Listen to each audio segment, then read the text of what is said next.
True, nervous, very, very dreadfully nervous. I had been in damn, but why will you say that I am mad? The disease had sharpened my senses, not destroyed, not dulled them. Above all was the sense of hearing acute.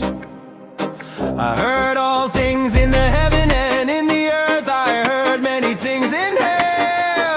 How then am I mad? Hearken and observe how healthily, how calmly I can tell you the whole story.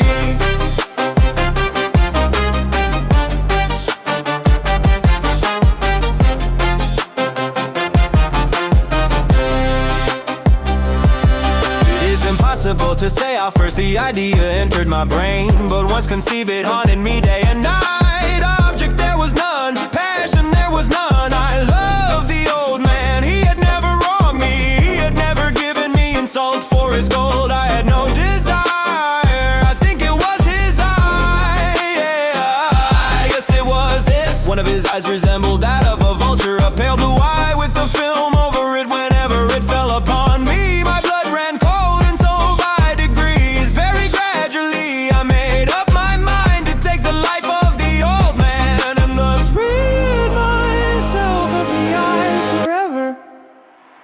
Now, this is the point, you fancy me mad.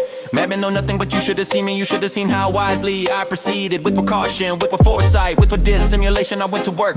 I was never kinder to the old man, and during the whole week before I killed him, and every night about midnight I turned the latch of his door and opened it, oh, so gently. And when I had made an opening sufficient for my head, I put in a dark lantern, all closed, so that no light shone out. And then I thrust in my head, oh, you would have laughed to see how cunningly I thrust it in. I moved it slowly, very, very, very slowly, so that I might not disturb the old man's sleep. It took me an hour to place my whole head within the opening so far that I could see him as he lay upon his bed. Ha! Would a madman have been so wise as this? And then my head was well in the room, I under the lantern cautiously, oh so cautiously, cautiously.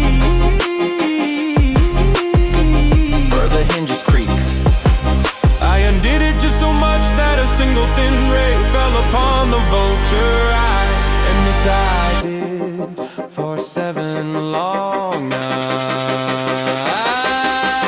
Every night just at midnight, but I found the eye always closed, and so it was impossible to do the work. There was not the old man who vexed me, but his evil eye. Every morning when the day broke, I went bold into the chamber and spoke courageously to him, calling him by name in a hearty tone, and inquiring how he had passed the night. So you see, he would have been a very profound old man indeed to suspect that every night just at 12 I looked in upon him while he slept. Upon the 8th night I was more than usually cautious in opening the door, or watch his minute hand moves more quickly than did mine. Never before that night had I felt the extent of my own powers, of my sagacity. I could scarcely contain my feelings of triumph to think that the I was opening the door little by little, and he not even to dream of my secret deeds or thoughts. I fairly chuckled at the idea, and perhaps he heard me for removed on the bed. Suddenly as if startled, now you may think in my cryptic will kick it and bit mine. No, but before that I could still the extent of my own powers, of my sagacity. I could scarcely contain my feelings of triumph to think that there I was opening the door little by little, and he not even a dream of my secret deeds or thoughts. I fairly chuckled at the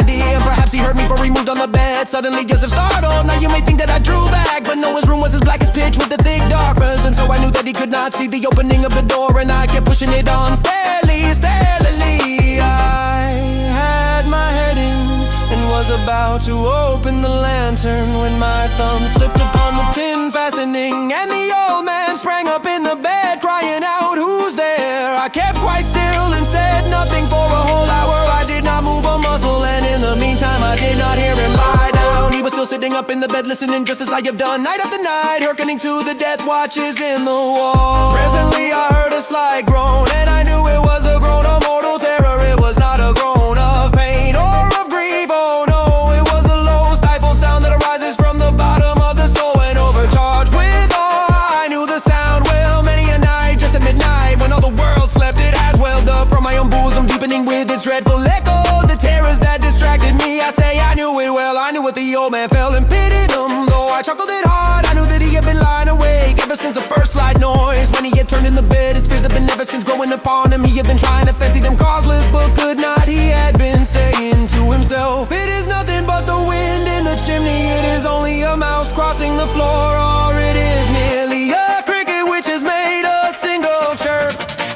Yes, he has been trying to comfort himself with these suppositions, but he had found all in vain, all in vain. Because death in approaching him had stalked with his black shadow before a man enveloped the victim, and it was the mournful influence of the unperceived shadow that caused him to feel, although he neither saw